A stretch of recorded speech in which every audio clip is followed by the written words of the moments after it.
Hi, I'm Katie Halcrow with Power Up Prep, and I'm super excited today to take you through some tips and strategies to help you power up your ACT. If this is your first time with us, first, welcome. Second, check out the link below. There, you're going to find the ACT questions and the note sheets that you can do along with these videos. All right, so let's get those materials together, and we're going to be ready to power up.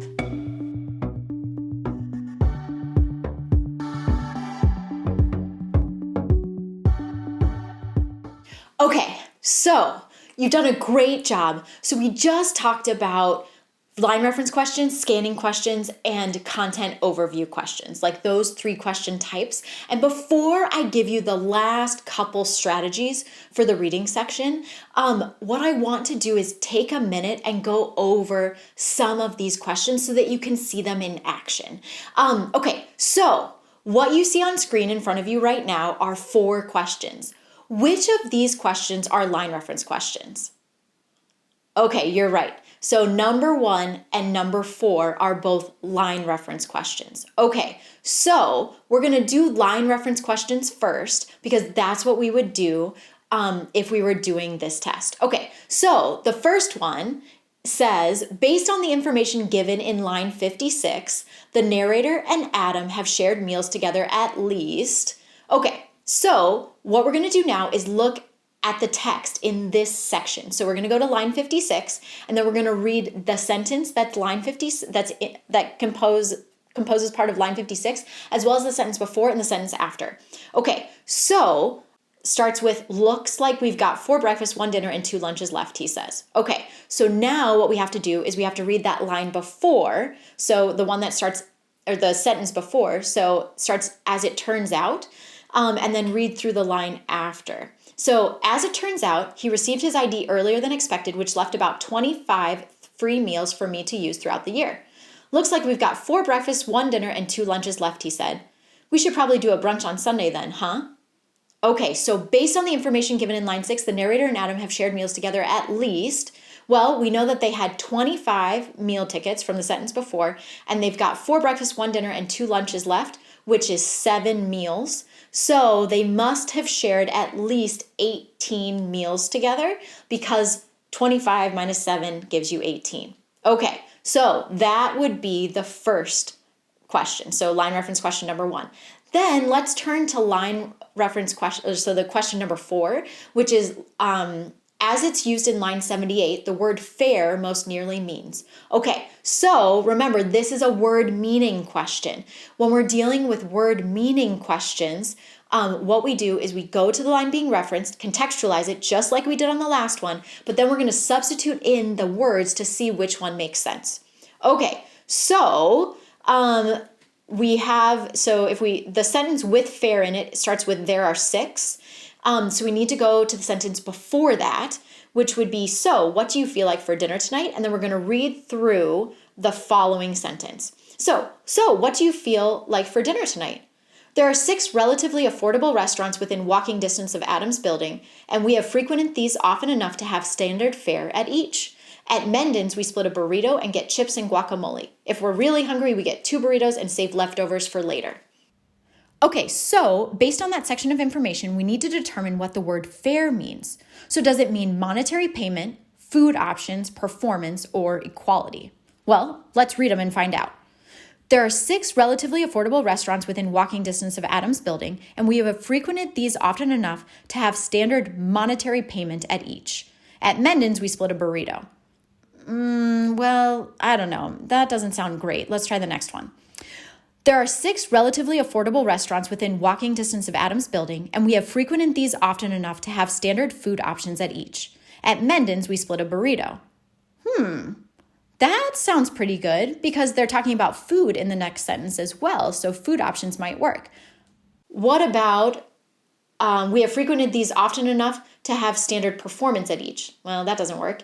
We have frequented these often enough to have standard equality at each. Nope. So our answer is B, food options. Okay, great. So we've done our line reference questions. Now let's go back and look at some more questions. So you know how I told you the vast majority of questions on the test are going to be scanning questions? Well, let's look at these questions. So we're going to start by looking at 4 scanning questions and then underlining the important words in each. Okay, so what we're going to do is looking at that first question, that's a scanning question. It says the narrator mentions a banana and a whole wheat turkey sandwich primarily too. Okay, so what are we going to scan for? Yep, banana and a whole wheat turkey sandwich. Great. Okay, so next question. According to the narrator, which of the following restaurants does not offer coupons? Okay, so what are we going to scan for here? Probably restaurant, but definitely coupons, because coupons is one of those unusual words for the passage. We know that we've talked about restaurants before from the previous stuff we read from the line reference questions, but coupons is something that we haven't come across yet. Okay, and then the next question, the narrator indicates that she and Adam usually wake up. Well, we could potentially scan for wake up, or if we can't scan for wake up, or maybe something even better would be to scan for the answer choices, because the answer choices have numbers in them, and numbers are really easy to scan for. So I would definitely think about scanning for the numbers in this question. And then finally, what do the narrator and Adam order at Menden's if they're particularly famished? Okay, so for this one, we have a capitalized word. We have Menden's. So we're going to scan for Menden's. And then we're going to scan for famished.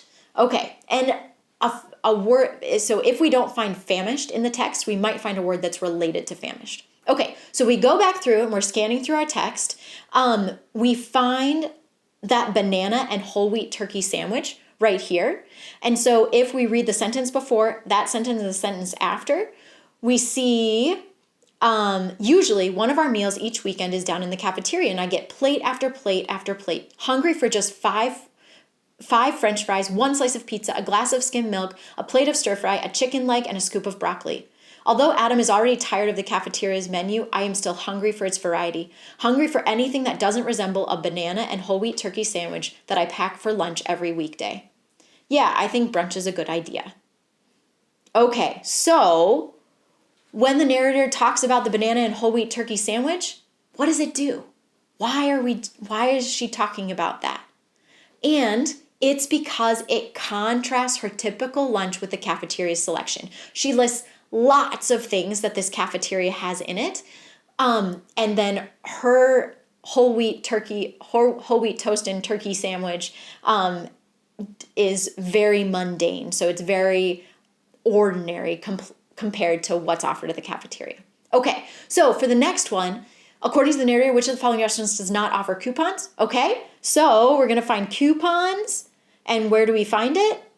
Okay, we find the word coupon right here. There are never coupons to Pomodori's, and with tax, a pizza costs at least $17. So we're going to read before and after. So we're going to start at red pepper, and we're going to start at if we're feeling a little more spendy, and then we're going to read through the end of the paragraph. If we're feeling a little more spendy, we order pizza from Pomodori's. There are never coupons at Pomodori's, and with tax, a pizza costs at least $17, which is at least $5 more than we spend anywhere else. But it's wood-fire pizza and it's delicious, so we splurge every couple months. Okay, so for this one, we see that there are no coupons at Pomodori's. That's actually in the sentence. It's that exact match that we talk about. So we're going to pick answer choice D, Pomodori's. Okay, next one. Narrator indicates that she and Adam usually wake up. So we're going to scan to see if we find any numbers. So then here we are. We do find numbers. There's a number 10 in a sentence of this paragraph, and there's 11:59 in this paragraph as well. So we're going to read from right before we see the 10 a.m. to right after. So we should probably do a brunch on Sunday then, huh? Adam and I are not early risers and usually miss the 10 a.m. breakfast cutoff on Saturdays. But on Sundays, we can redeem a breakfast ticket for brunch, and breakfast brunch lasts until 11:59 a.m. I feel my mouth start to water imagining the waffles and French toast and pancakes. Okay, so in this section of text, we see 10 a.m. and we see 11:59 a.m. So based on this information, we see they miss a 10 a.m. cutoff, but make it by 11:59 a.m. So what's our answer? Yep, they must wake up after 10 a.m. but before 12 p.m. So we would choose answer choice A. And then the last of these line reference questions. What do the narrator and Adam order at Menden's if they are particularly famished? So we scan then for Menden's, and we find Menden's, and we actually read this section already when we did a line reference question. So that's helpful because what you can see is that sometimes when you're doing a line reference question, you might come to a place that will give you information for a scanning question so then you can get to it more quickly. So for this, we're going to read from the sentence before. So there are 6 relatively affordable restaurants within walking distance of Adam's building, and we have frequented these often enough to have standard fare at each. At Menden's, we split a burrito and get chips and guacamole. If we're really hungry, we get 2 burritos and save the leftovers for later. Okay, so we read that whole section. So we read Menden's to the semicolon, and then we read the next part of that sentence as well.